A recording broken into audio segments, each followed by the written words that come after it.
Welcome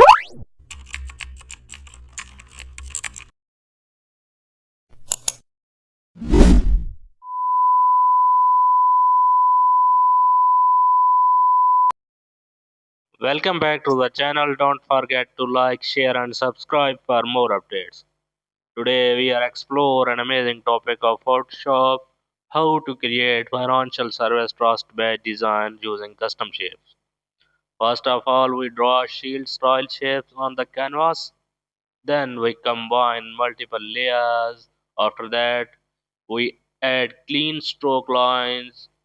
Then we insert trust icons. Now we adjust symmetry carefully.